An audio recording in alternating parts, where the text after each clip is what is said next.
Exclusive, the children being groomed by gangs to ferry drugs like heroin across the country. You could be hurt or killed or anything. We have a leaked Home Office report detailing the shocking scale of the exploitation and abuse. In Victorian times, you would have mills and mines that would use children in the workplace. Then some of these drug supply networks are doing exactly the same.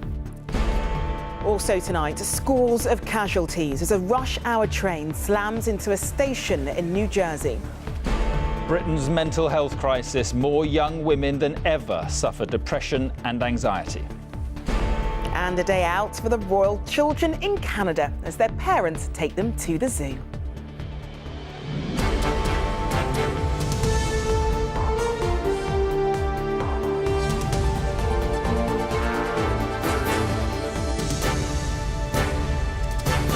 This is the ITV Evening News with Mark Austin and Charlene White.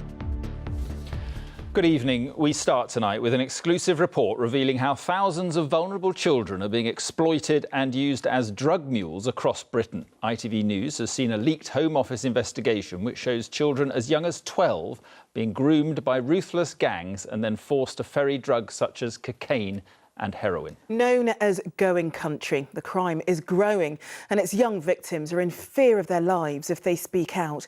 The Children's Commissioner says it's on the scale with the Rotherham child sex scandal. Our national editor Allegra Stratton spoke to one teenager who was groomed when he was 13 years old and now says he's trapped. At any time, you could be hurt or killed or anything because you don't know what kind of enemies these people are making. These are the words of a schoolboy. Daniel was 13 when the grooming by drug dealers began. We've had to change his voice to protect his identity. They pick me up around the corner from my house.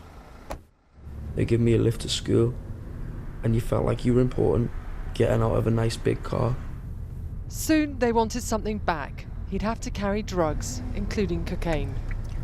I thought it was all for free. All I had to do was go and sit in a taxi and they drop me off. I'd get another taxi back and then I'll get £100 at the end. Shoe boxes full of drugs I've took. Daniel is still trying to escape this life. The police call it county lines. Children call it going country. It's a dangerous world where kids as young as 12, boys and girls, are sent hundreds of miles away from home to sell drugs in coastal resorts and leafy towns like Winchester. Drug dealers are aggressively exploiting children, targeting them because of their age and their vulnerability. An investigation by ITV News reveals that large numbers of children, like Daniel, are being systematically groomed and pushed to the front line of the UK's trade in Class A drugs.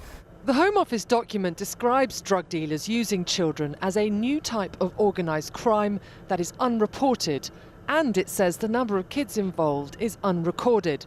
Our investigation suggests thousands of children are involved, and it reveals the routes children are sent to carry drugs. London gangs send to the Kent coast, Southampton and Peterborough. Birmingham gangs export west to Bristol and Taunton. Liverpool reaches as far as Essex and Exeter, and kids from Manchester end up in Grimsby and Scarborough. Documents we've seen show it's spreading. This former senior Merseyside detective is an expert in organised crime. If you can use young, vulnerable people, in effect children, vulnerable children, they're easy to intimidate. You don't have to pay them very much. And if they are arrested or something happens to them, they're easily replaced. In Victorian times, you would have mills and mines that would use children in the workplace. Then some of these drug supply networks are doing exactly the same. They prey on school children, but particularly the vulnerable, kids in care or excluded. These children go missing for days or weeks. Gangs may even rob the kids, tricking them into thinking they've lost valuable drugs, making them indebted, leaving them no choice. In one small corner of Essex, Clacton-on-Sea, there are now 19 lines running drugs into the town from all over Britain. Here, a local charity helps children caught up in it. Once a child is in a drug ring, it's very hard to get out. You know, really, there's three ways. You can run away and hope that nobody ever finds you. You can go to prison, which is about the best bet, to help you get out of it, or unfortunately, you know, you can die because you will not be allowed out of it. And this is something that, you know, people, regular everyday people, do not understand and do not believe is happening. Experts think that large numbers of the children that go missing every year in this country may actually have been groomed to run drugs. Here in Lewisham, the local authority believes that half of all the children it's recorded as missing are involved. The Children's Commissioner believes this is on a par with the scandal in Rotherham. I think as a country we've had an overdue wake-up call about child sexual exploitation, and saw that very starkly in areas such as Rotherham. There are youngsters involved in gangs who are, in every other sense, being groomed into that situation and being exploited. And if we're going to protect them, then we need that same scale of mindset change about them. The UK's drug trade has reinvented itself, and it's done so by exploiting children. It's the tactics of Fagin in Oliver Twist, but it's everywhere in 21st century Britain. So hugely disturbing report, Allegra, and it all begs the question, what are the authorities doing about it? Well, the leaked document we saw suggests they're not doing enough. I mean, the problem in essence is that you've got these gang leaders that are now pushing children across county borders, but you have the organisations that protect children not doing so. They are acting within the counties, hunkered down in their geographical base. That appears to me to be the problem. Now, this evening, the Home Office has responded to us. They've told us that this has no place in 21st century Britain. And they also point us to the National Crime Agency, as they say, taking the lead, and a particular report. Now, I've read that report many, many times, and in particular, there's one paragraph that is really self-critical. It includes the lines, there needs to be a greater understanding of the issue. There's little recognition of these children as victims, and there's a huge problem right now because it is not reported. It appears, I think, that no one has a grip on it. All right, Allegra, thanks very much. More on this tomorrow. Thank you very much indeed. In other news, at least one person has died after a commuter train smashed through buffers and into a ticket hall in New Jersey. 100 more were injured and some trapped inside the wreckage. Witnesses describe a scene of horror at the station. Some said the train simply failed to stop as it came into the Hoboken terminal during the morning rush hour. Paul Davis has the latest. Twisted wreckage on the platform. The screams of people still trapped inside their carriages. This was the dreadful scene when a packed commuter train reached the station at the end of the line and failed to stop. The casualties included many who'd been standing on the platform only to find themselves in the path of the out-of-control train. And I just heard people screaming, and then I just see a big train coming. And the train just basically came straight into the, off the tracks. I think the train hit people on, in the Hoboken terminal that were standing, waiting to get on trains. I think, yeah. The 8:38 Spring Valley to Hoboken commuter train had more than 200 passengers on board. Emergency services called for help to deal with mass casualties. I have heavy structural damage. I have people trapped on the train. We're going to need support. Major casualties. Around 100 people are believed to have been injured, many seriously.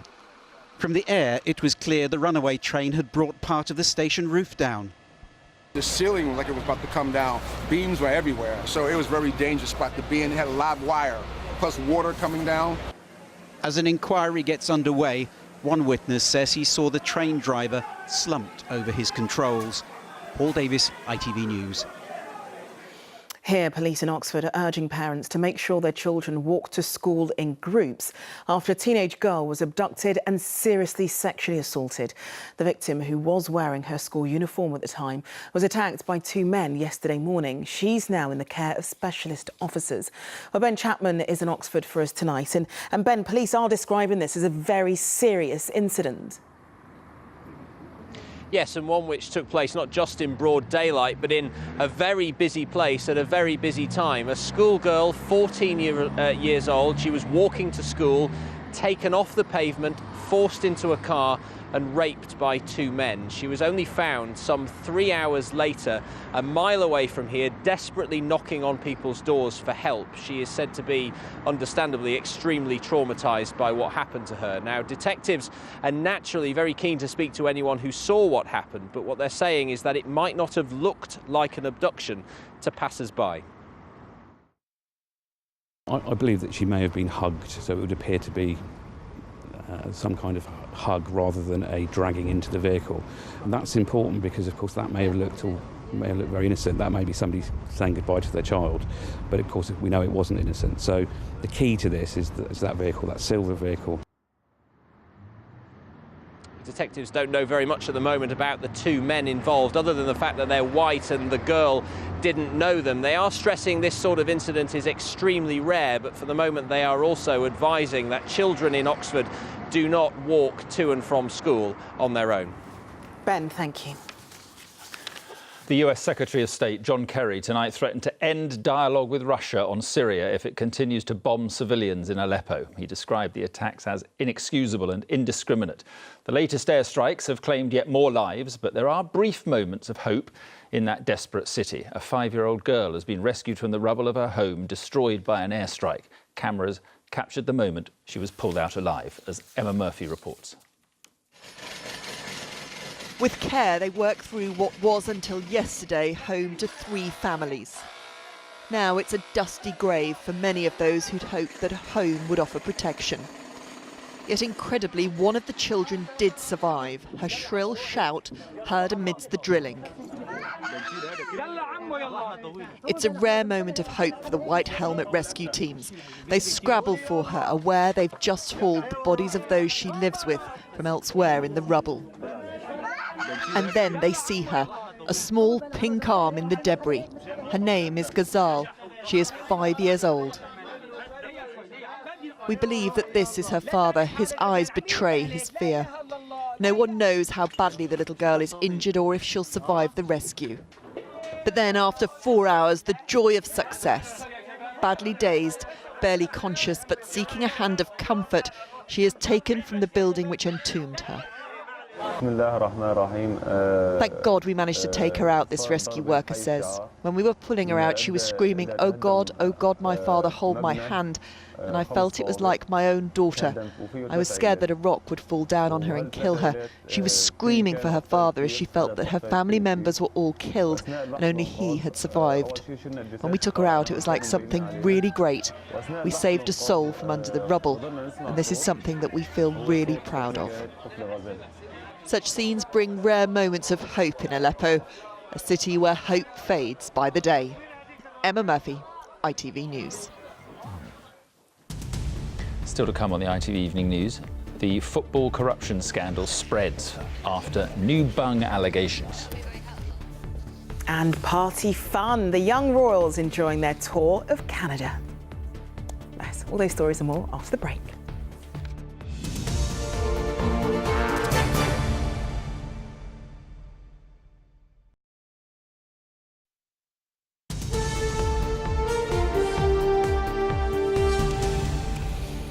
Welcome back. There's been an alarming rise in depression and anxiety among young women, and it could be partly fueled by social media. A new study found women are much more likely than men to report common mental health problems, with young women in particular at risk, with growing numbers of self-harming. Nina Nanar spoke to one student who says the pressures of modern life are to blame. Emily Fox is 20 and has already been through so much. Anorexia, anxiety, depression. She's at university now, but on medication, and says the pressures of modern life for her took their toll. Friendship circles, Facebook, Instagram, things like that, school, exams, pressures for grades really just, make mental health problems in young women. It just makes them so much worse at a time where, things like you're going through puberty or making really important decisions about your future for university or career-wise, and all these things just sort of pile up together. According to the new survey, just over 1 in 4 women has a common mental disorder with symptoms like anxiety and depression, the same number who say they've self-harmed. That's more than double the rate in young men. And only 1 in 3 adults with mental health problems said they were accessing treatment in 2014. It is the jump in the number of women aged 16 to 24, the age group most vulnerable to social media culture, which the report highlights. It is a figure which the survey shows has been rising for a number of years. They have emerged in this latest report as being a group of particular concern. They've got high rates across a number of different types of disorder, and in particular we see an increase in reporting of self-harming. The government has pledged to transform mental health services for the young, but for Emily, the issues must be talked about at school age. Mental health should be a preventative measure. It shouldn't just be a crisis care. Everybody should be receiving some sort of help to keep in a healthy state of mind. She's studying clinical psychology, her aim to stop other lives from spiralling out of control. Nina Nanar, ITV News. Prime Minister Theresa May has tonight defended the independent inquiry into child abuse for England and Wales, saying victims' voices need to be heard. It followed more controversy for the inquiry after its most senior lawyer, Ben Emerson, was suspended and another lawyer quit. But Mrs May, who set up the probe when she was Home Secretary, insists the right people are in place and its structure shouldn't change. Britain's most senior police officer, Sir Bernard Hogan-Howe, has announced he's retiring 7 months before the end of his contract. The London Metropolitan Police Commissioner, who's been in the job for 5 years, denied it because of any kind of problem in his relationship with the London Mayor, Sadiq Khan. And a woman from Cornwall who's campaigning to raise awareness of sepsis after her son died from the disease has become a mother again. Melissa Mead gave birth to Arthur William Mead on Tuesday. Barnsley Football Club today sacked their assistant manager after he became embroiled in the growing football corruption scandal. He was exposed in the same undercover sting that cost England manager Sam Allardyce his job. It's all led to calls from senior figures in football for anyone involved in wrongdoing to be kicked out of the game for good. From Barnsley, here's our sports correspondent Ian Payne. You're the man. Thanks for helping. This is the moment when Barnsley Football Club's assistant manager Tommy Wright was allegedly handed £5,000 in cash in an envelope. The money, it's claimed, was to help persuade the Championship club to sign players. Open the doors. Yeah. At this morning's regular press conference, Barnsley's manager was hoping to talk about just football. No chance. Well, everyone's seen Tommy's been, suspended due to the allegations and the ongoing investigations, and that's as far as we've got. Obviously, things are always rolling. My focus this morning, though, is the players and the team. 3 hours later, Wright was sacked. At their training ground today, Queen's Park Rangers manager Jimmy Floyd Hasselbank denied any wrongdoing after he was filmed discussing the purchase of players, as did the Leeds United owner Massimo Cellino. The Welsh manager Chris Coleman, meanwhile, gave some very strong views about corruption today. And I got absolutely zero respect for anybody, because what we're talking about is people stealing money, effectively. That's what they do. Now, whether you're in 50 grand a year or 50 grand a week, you're stealing money. So I don't know anybody that gets caught doing that, you need to be removed from the game permanently. So here at Barnsley, the week's newspaper revelations have claimed another victim, but has it shown that corruption is rife within football?